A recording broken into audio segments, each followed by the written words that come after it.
What is up, YouTube? Today I'm going to be going over the top questions people ask me on how to bulk. Any questions I get towards bulking, I've kind of compiled into like a top 10. I'm going to be going over all of them today so you have them in a concise area, pretty much based off my experience rather than just purely science-based stuff. It's everything I've done and learned from my mistakes throughout the years, so you guys can learn from what I've done right and done wrong and hopefully learn faster than I did. First question is always, how do I know when to bulk? And I find this such a funny question people ask me because I have no fucking clue when people should bulk. It's very like situation dependent, person dependent, goal dependent. But as a whole, I would say, obviously if your goal is to put on muscle, you should bulk. And if you're not fat, you can bulk. And fat is obviously very different to the average person, but if you're unhappy with the level of body fat you're at, that's super important. I don't think you should bulk yet.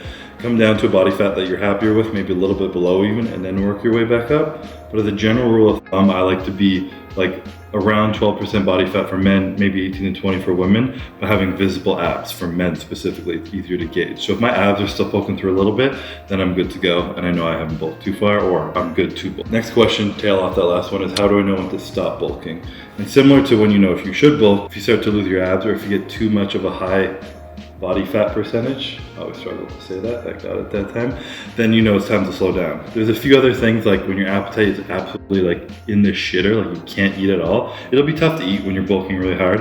When it's completely gone, sometimes you need to just take a step back. If your lifts in the gym are plateauing, if your weight is stagnating, all these different things, it's kind of time to give your body a little bit of a break, whether it be for a week or a full cut. It kind of depends on your goals and situation, of course.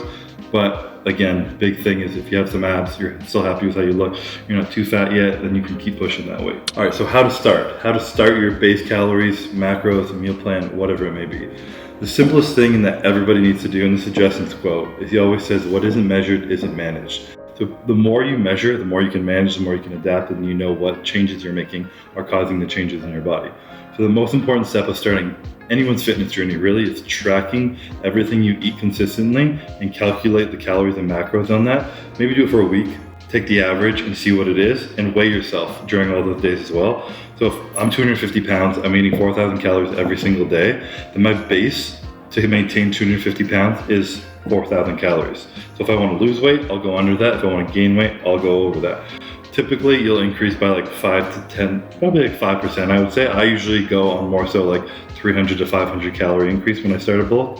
So if I'm resting at 4,000, I'll go up to 4,500. And then from there, you can count your macros through that. Obviously, most important if you're trying to bulk, put on muscle, is protein. And you don't need quite as much protein when you're bulking because carbs are actually protein sparing. When you're really low carb, your body is going to use protein for energy. Whereas when you're really high carb, you have all the carbs used for energy, so your body uses the protein to build muscle. Therefore, they help you spare protein. So when you're in that low carb deficit, your body's pulling from your protein source in order to make energy, not just rebuild. You need to add more protein to make sure that you're actually rebuilding properly as well as getting the energy from it. So I stick to a minimum of 1 gram per pound of body weight. Everyone knows that number. It's so simple, just stick to it, make sure you're at least hitting that, and that's what you prioritize. So then you take that. I'm 250 pounds, that's 250 grams of protein with 4 calories for every gram of protein. So multiply that by 4, you're already at 1,000 calories. And then if I'm trying to hit 4,000 calories total, then I'm going to take 20 to 30% of that total caloric intake and make that into fat. And then so whatever that is in fat, I'm not that quick at math, what is that? 20% of 4,000, 200, 800. Quick math. So that would be 800 calories for me in fat. So then I have 1,000 calories of protein, 800 calories of fat, and then I just fill the rest with carbs. And then there's your macros right there. That's literally how simple it is. And the most important thing is to continue to track going forward. Make sure those are hidden with right and track your body weight. Look at yourself in the mirror, monitor your lifts. If things are moving in the direction you're happy with, just keep doing it. That's what's important. If you start to lose weight or you're not gaining weight fast enough, you add a little bit more calories and then you keep those ratios the exact same. You can play with that. A lot of people do better with higher carb or higher fat, and you kind of rotate through. Typically, most people do that 20 to 30% fat. That's what's worked best for me. I enjoy eating a lot of carbs and not crazy amounts of fat. But also, as I get to the end of my bulk and I'm eating like 6,000 calories, I'll start to just cover things in olive oil just because I need anything to get those calories in. So obviously, there's a place to start, but the number one thing in being successful at anything is knowing that you're not stuck between these confines. If it works for you, it works for you. That's all that matters. It doesn't matter if someone else tells you what to do, or if I do it or not. If it works for you, you're making muscle. The other thing to take note when you're counting your protein, the 1 gram per pound of body weight, is there are some extreme cases where when people are really like underweight, like if you weigh 100 pounds and you're a male and you're tall and you're just really skinny, you might want to bump that up from the beginning. And if you're heavily overweight, so you're 400 pounds and you don't have that much muscle on you, you don't need 400 grams of protein. If you can eat it, I guarantee you will lose weight more efficiently, having more protein rather than fats or carbs in your diet. But it's not necessarily for putting on muscle. So if it's too hard to eat 400 grams of protein, that's a lot of protein, then bump that down to something that's a little bit more appropriate, what you would guess your lean body mass would be, and then use that number. It's an estimate. Again, doesn't matter, you kind of play with things as they go. If you're really overweight, losing weight, all that really matters is that your calories are below what your basal metabolic rate is. All right, next question is what type of food to eat? Cheat meals, clean bulk, or dirty bulk? Rule of thumb for this, in my absolute belief, is whole foods are the most important thing. Something that grows from the earth, something that cavemen could eat, anything like that. Single ingredient foods are your best bet. This is because, it's just normal food. Much easier for your body to digest. The more food you can digest and the nutrients you can actually absorb from it, the less you actually need to eat to get the same benefit out of it. The less you have to digest, better your stomach feels, the more you can eat. It's all just like a feedback loop to making more gains, essentially. And even eating bad food causes inflammation in the gut, which slows everything down, slows your bulk down, your muscle gain down. It causes inflammation in your joints, can start hurting you when you're in the gym, training. There's a cascade of effects that can come from that. Not to mention that it's just not as healthy for you. So yes, we're trying to put on muscle, but the healthiest way to do it is often also the best way to do it. So make sure you're actually focusing on eating clean whole foods and not just going after like a nasty dirty bowl. People always ask about cheat meals. Why can I have cheat meal? I want a cheat meal. What's the point of cheat meals? All these things. And over the last like 4 or 5 years of my preps, I didn't get any cheat meals. And that was because of what I was talking about before. I didn't want that like gut digestion messed up. I didn't want the inflammation from it. I didn't want to ruin my sleep that night because I was full of all this shit and have my joints hurting the next day. Everything I was doing was so calculated to be the best that I was like, I could have a cheat meal calorically and not get too fat, but it's gonna have this other, effects on my recovery, my digestion, that's just not worth it right now. So I didn't have those ever when I was in prep. In my off season, I like to live a little bit. I still eat really healthy though. Like if I go get a burger, sometimes I get a lettuce wrap, no cheese, because I know it's gonna mess with my stomach, and I make sure I stick with that. But again, it kind of depends on what your goals are. The only point of having a cheat meal is pretty much for your mental sake. If you need like a little bit of like stress relief or a break from it, and if that's gonna help you, then absolutely it's worth it. Even if you're a professional bodybuilder and it's gonna benefit your mind and calm you down and give you a nice like cortisol brief to eat a cheat meal, then go for it. It's not the end of the world. But as me trying to be the best in the world, I wasn't gonna do that shit. I was like, fuck it, I'm gonna fill up on good food I know I can digest, just eat more of that, still sleep good, digest good, and be better for it. But that like 0.01% change it's gonna make doesn't matter to most people. And even now, as a retired bodybuilder, I'd be less strict on doing something like that myself. So why would you clean bulk versus dirty bulk? I would say people with dirty bulk are just people who don't understand the in-depth like minutia of how important every little thing is to your body. So I just think it's just kind of the easy way out. I need to get some calories in, I'm gonna throw some shitty food down. It's also like a Band-Aid, the short-term solution for a long-term goal that you have. You just do that for a year, 2 years, even 5 years, from 20 to 25, maybe you'll get away with it if you're lucky, but it will start to catch up on you. So I just don't even recommend dirty bulking. Throw in your cheat meals if you really want them and need them, but clean bulking is the way to go. We're not just trying to get jacked. You want to take care of your body. And when you build that healthy relationship with food, that you're nourishing your body, you're fueling your body, you're putting good food in your body because you care about your body, it also makes it easier to diet because then you're not craving shitty foods when you're dieting, because food isn't just like a obsessive, I can have it now, I can't have it now. It's actually something that you appreciate and you're putting good things in your body. And when I switched that mindset of eating for health rather than just like restricting now or eating as much as I can now, and I was like, no, I'm putting good food to take care of my body. When I started prepping, I didn't even crave shitty food anymore. I was like, I want a little more rice and chicken, but like, it is what it is, I'm dieting. And it made it much easier for me, just a little mindset switch.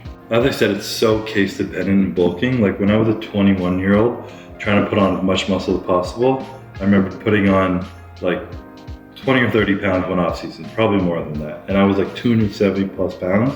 Midday, I was like 275-ish, and I dieted down to 220, and I was like eating shitty food, messing up my digestion, didn't care because I was 21 years old, and I was just pushing things. And that variance made it really hard for me. So I stopped doing that. So this is kind of again back to when you should stop bulking. If you're a bodybuilder, you really only need to go like 10% over your weight So I started being 20 pounds over my competing weight, which made it much easier for me to come back and down and make that weight and not stress my body out too much. It made my bulking way more efficient, but I'd also been doing that for a decade. So when you're at the beginning of your career, things are different. And this is why I always say, don't just listen to what I say, kind of just take knowledge in and try things out for yourself and see what works best for you at this point in your journey. Because what works for me won't necessarily work for you. When I was young, I could dirty bulk, do all this things. Same with you guys when you're young, you can get away with these things. When I had to eat almost 7,000 calories sometimes, I threw in some dirty food because at the end of the day, I just couldn't eat another bowl of chicken rice. I was just over it. So I'd have a protein shake, peanut butter and jelly, go to bed, and just, it is what it is. But now that I'm 30 years old and I'm a little older, my joint sound is good, digestion is good, everything is clean food, and you gotta be a little bit more strict. But luckily, because I had more muscle mass on me, I didn't have to eat as much food. So I was actually eating way more food when I was younger than I am now because I've already built such a good base. So there's always something different going on in your journey. Just grab the basics, top of the knowledge that I'm giving you right now. Start with this, track it, pay attention to how your body responds, and then adapt accordingly because that's the only thing that's gonna make you successful, understanding your body and being able to adapt.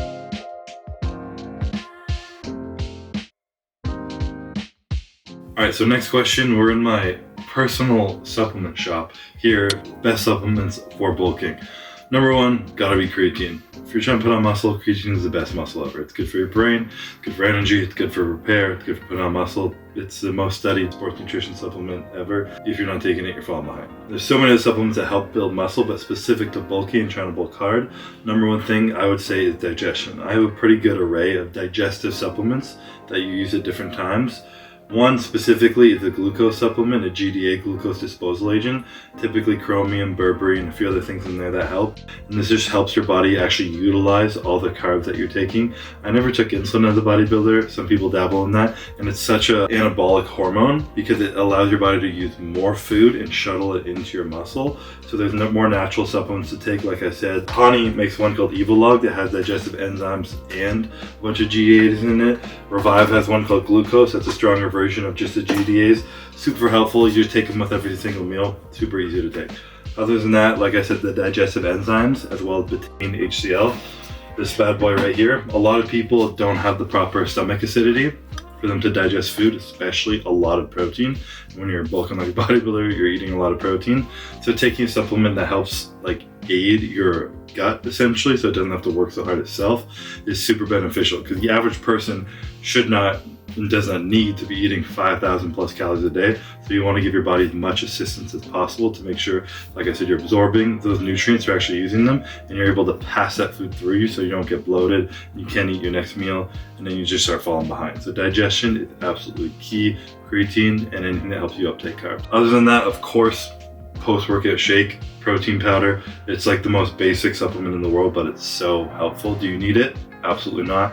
Can you get away without it? You're damn good if you can, because I've always needed it, both through prep or in off season. And I still really believe that a post-workout shake is extremely important. I like to get my EAs mid-workout still, and then right after my workout, or at least soon, getting in like 50, 75 grams of carbs with 50 grams of protein.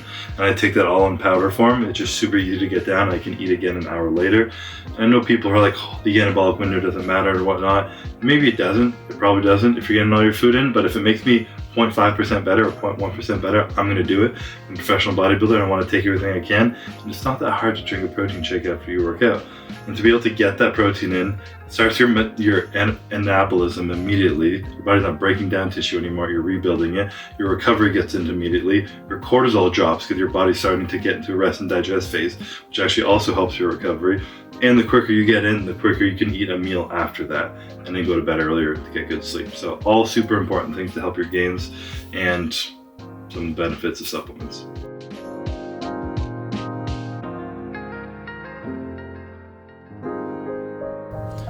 All right, so gym questions. People are always asking how to train in a cut versus a bulk and all these things. And at the end of the day, it doesn't really matter that much if you're training really hard and progressively overloading on proper periodization. Following my app and you're doing all the stuff you already know, but at the end of the day it doesn't matter that much. But if you take a look at what's going on when you're on a bulk, if you have a little bit more fluid in your body, therefore in your joints. You have more energy, you're recovering a little bit faster, a little bit easier. There's more nutrients to uptake. And a lot of people think lift really heavy in this phase. And yes, you should lift really heavy. But the thing you can actually get away with more so is doing more volume, more intensifiers, just a higher level of hypertrophy. So training in a bulk with a lot of food, even on refeed days or whatever, you want to up your volume and intensifiers on those days. So things like double, triple sets, drop sets, rest pauses, all those kind of things are what you want to do in a bulk, because your body can actually handle that much stimulus and recover from it, and you have enough nutrients in your body to push that much volume for a longer workout. It's kind of a different thinking than you might think. When you're eating more, you want to do more weight, but you actually want to just still be heavy as possible, but more volume, more intensifiers, and it'll get more gains to use all that food. Like I said, there's no like optimal perfect way to do it, but that's the way I would do it. And to give an example of the way that my year used to look like with training, is I would take some time off, which I would be in right now post Olympia if I were competing again, give my body a break to kind of recover, get back into it, and then I would start rebuilding my strength for a little bit as food's still low, not too high, and as my food ramped up, I would try and have my strength already back by then, and then I would start doing a crazy amount of volume with that base of strength. So get a little bit strong at the beginning of your off season, then my food gets really high. Use that strength, keeping the weights the same, but then you start adding rest pauses, drop sets, supersets, all the kind of crazy shit of just like killing the muscle. Pushing some more sets past failure, training with a training partner, all those things that would stress your nervous system a little bit more, but are easier to recover when you have more food in you. So that's the way I would do it. And right at the end of my off season, when I'd be like peak volume, peak hypertrophy, just like hammering my body. And then when my calories would start to drop, I would actually start increasing the weight a little bit, because my volume would naturally have to come down a bit because I don't have as much energy, glycogen stores in my muscle. Gotta drop the volume a little bit, but I keep the weight as high as possible, because a stronger muscle is often a bigger muscle. So if you already have the size to your muscle, maintaining strength will maintain the muscle, especially with low calories. So sometimes the reverse of what you think, but it's what I did in the last, like pretty much my whole career. And it really helped me get strong, make gains, and hold those gains throughout my prep. All right, next question, should you do cardio on a bulk? Like I said, everything is person specific, but if I had to give an overarching answer, it would be yes. For many reasons, especially as a bodybuilder, the bigger you get, you want to take care of your heart. Obviously, cardio is a way to have the best heart health.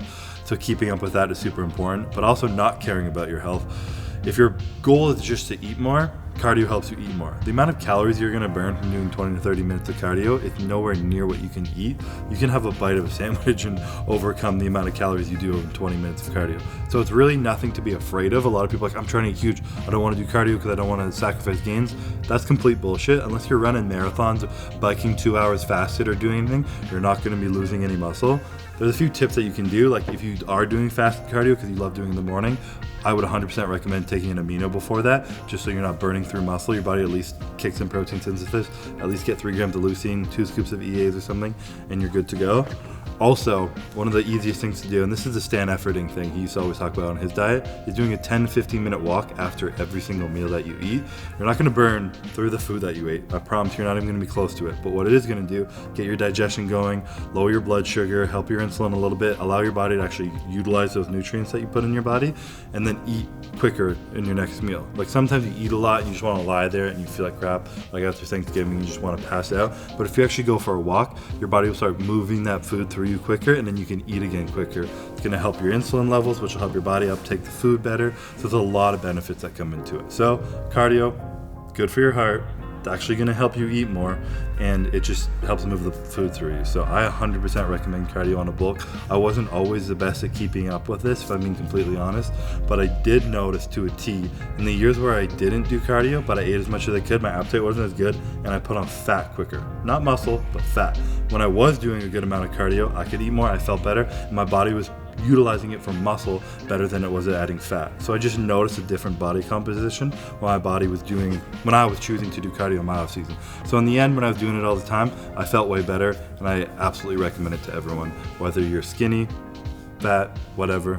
If you're skinny as fuck, do less cardio. If you're fat, do more. Don't overthink it, but focus on your heart.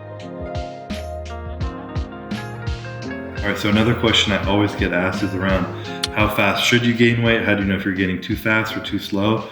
And again, everything is so person dependent. It's so hard for me to even answer these, but I'm trying to give you guys something to go off of. So take what I say and apply it to yourself in real life and adapt it. But I would say in the range of 0.2 to 2 pounds a week is like good. It's great for gaining muscle. Again, that could be from a beginner to someone who's advanced. So when I was young and I was like 18 years old training, I could probably put 2 pounds of muscle on if I really bulked and trained hard and went efficient, and it was incredible. It was amazing. And now over the last 4 years, I've maybe put on 4 pounds of muscle doing what I've been doing, and I've been struggling to do that. And that's me guessing, because I'm always a little bit leaner and not as lean, so it's like my stage weight is variable, but it's really hard. So it really comes down to a lot of different things, but I think what's super important is having a high standard of which you hold yourself to. So your norm of how you look, you should be proud of how you look. You're working it to feel good, to look good, to be good. So you want to be happy with how you look. So if you start from a leaner spot and you bulk and you don't want to change too much from that, you're not going to be too fat, obviously, versus if you start from a fatter spot, you get a little more fat, you're more fat than that. So having that norm, that high standard to which you hold yourself to, that you're proud of how you look, is super important when it comes to these things. It's hard to manage tracking body fat with clips or BMIs or all these things. So if you're taking constant check-in pictures of yourself, put your weight beside it, the amount of food you're eating with that, and you're following along those things and you're seeing how your body's adapting, you're much better off than just like guessing what's going on. And obviously gaining weight, there's so many variables it could be. When you first start bulking, you know, your glycogen stores are filling up, you're holding on to more water, carbs make you hold on to more water, creatine sometimes can, but then it typically levels out, so don't stress about that, I don't want to say that. But there's so many different things that can make you hold on to weight that aren't just fat or muscle.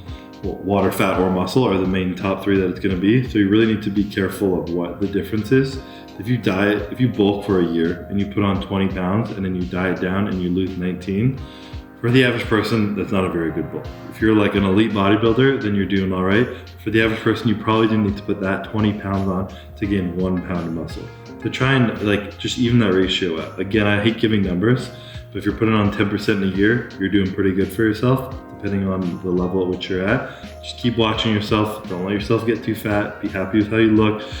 Monitor your breathing, your heart rate. All these different things are super important. How you feel, how you look, end up going to the final result. So it's all important. All right, next thing is how long should I bulk for? Minimum time to put on muscle. If you put on muscle, you put it on muscle. But there is the longer period of time you're holding it, the less likely you are to lose it when you cut really hard. So that's something to take into account. If you bulk for 2 months and then you cut really hard, you're probably going to lose a good amount of that muscle. Versus if you're someone who's been holding on to that muscle for a year, 2 years, 3 years, or a 6 month versus a 2 month bulk, you're more likely to hold on to it. So just take that into consideration. I personally liked a longer bulk because I didn't feel like I had to force it as hard and have to put a bunch of food in really fast. I could slowly taper up 250, 300, 400 calories at a time. As my body would plateau, I would just add a little bit more food, and my body wouldn't put on fat as quick. The slower the change you make, the more likely you are to put on good weight rather than just fat. So understand that, take your time. The longer you hold it, the longer your body's going to maintain it. Also, again, it's super important to be specific on what your goals are and definitely not goal hop around. If you're like, oh, I want to bulk, and you bulk a little bit and your abs are a little less shredded, I want to cut, and you start cutting a bit, and like, I want to be bigger, and you start flip-flopping back and forth, you're going to make zero progress, and there's no point in doing that. So start something and commit to it and understand what your goals are. If your goals are to put on muscle, but you hate when you lose your abs, then do a really slow, long bulk, very slow increase of calories. Make sure your abs are staying there. Stick to training your abs, stick to doing your cardio, eating good food, no inflammation. You won't hold on as much water. You won't look as chubby. You'll feel better. All these different things. If all you want to do is put on as much muscle as fast as possible, you don't give a shit, that's the type of person who pushes it a little bit faster for a little bit longer. So you kind of got to figure out what your goals are and tailor your work towards your goal. All right, last question, and another big one, crucial one. I've been here. What if I can't eat enough?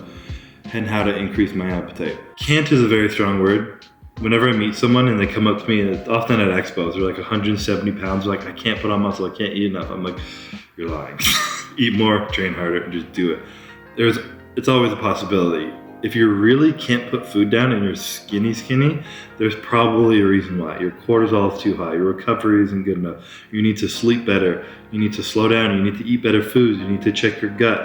There's a reason why. People aren't just, that word hard gainer, people are harder than gaining than others, but there's no hard gainer who can't eat and gain weight. It's complete bullshit. You just have to do it, and it takes a long period of time. So the biggest thing is, I think, honestly, is like I mentioned, the cortisol, sleep, recovery. If all that stuff is on point, your body can take in food. There's people you hear about stress eating and people who there's no term for it, but people when they get stressed, they forget to eat all day. A week will go by and they eat 1 meal a day maybe, just because they're so stressed out all the time. When your body's in a fight or flight state, cortisol is running through your body, it's not ready to rest and digest. That's why people say rest and digest. You're in a fight or flight, high cortisol, your body's not ready to digest food, it's not ready to take in food.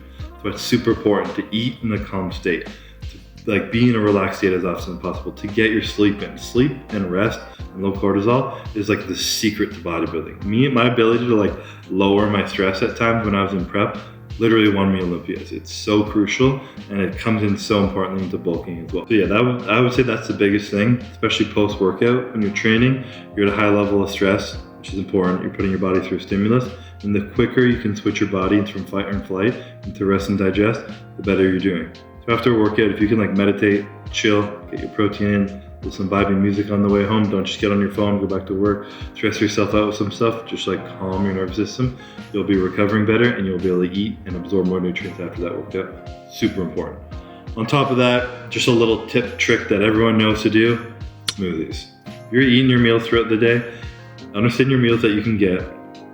Nutrient timing is so important. Pairing that with smoothies, it's the secret. If you figure out your body's nutrient timing of when it can absorb certain foods, certain meals in the best way, you're gonna crush it. Me, I like having low carbs in the morning because my entire appetite for the rest of the day is bigger. A lot of times I used to think, I need a 1,500 calorie breakfast to get these calories in so I don't need as much later in the day. But then I can't eat my meals later in the day and I screw myself. But if you have a high fat, low carb breakfast, your insulin levels are actually more consistent throughout the day rather than spiking and dropping and peaks and valleys throughout the day. So it's a lot healthier for your body and easier to eat your meals later on in the day. So high fat, whole food, high protein breakfast. Start getting your carbs in around your workout. Bulk of your carbs would be pre and post workout. I could handle them pre and didn't make me tired, so it was completely fine. And at some point in the day, have a massive smoothie. I liked having mine later in the day. If it didn't fill my stomach up too much before sleeping, you throw in some intra-workout carbs, some protein powder, some whole eggs for some real nutrients, some oats if you want, some peanut butter, almond butter, whatever you want to throw in there, whatever your body digests great. Blend it all up, drink it before bed. You can get in easily 1,200 calories in a shake. And you don't need to get mass gainers and stuff like that because they'll just fuck your stomach up. Unless you can handle it, good for you, but I never could. So digest, or a smooth, blend, bunch of shit up, drink a smoothie, digest it good, go to sleep, and get huge. So another big thing on that. Increasing your appetite, low cortisol, nutrient timing, big smoothies. Big 3. All right, so that's the bulk of these questions. I'm sure I rambled on a heavy amount. If you guys have any more questions, drop them in the comment section below. I'll add them to the next Q&A that we do. But yeah, these are the biggest tips and tricks I can say that I've done. I've gone through many different phases of my career, bulking really hard and not bulking really hard. And again, I listened to so much knowledge over my career. I took in so much stuff and I tried so many things. The only thing that stuck were what worked for me. You have to like flow with things. You have to like treat bodybuilding like the art it is and understand that there's so many nuances to it that it's dependent on each specific person and only you can figure that out for yourself because only you know yourself. So trial and error, pay attention, track things, what isn't measured, isn't managed, lock it all in and get fucking huge. So that's it. Thank you guys for watching. I'll see you next time.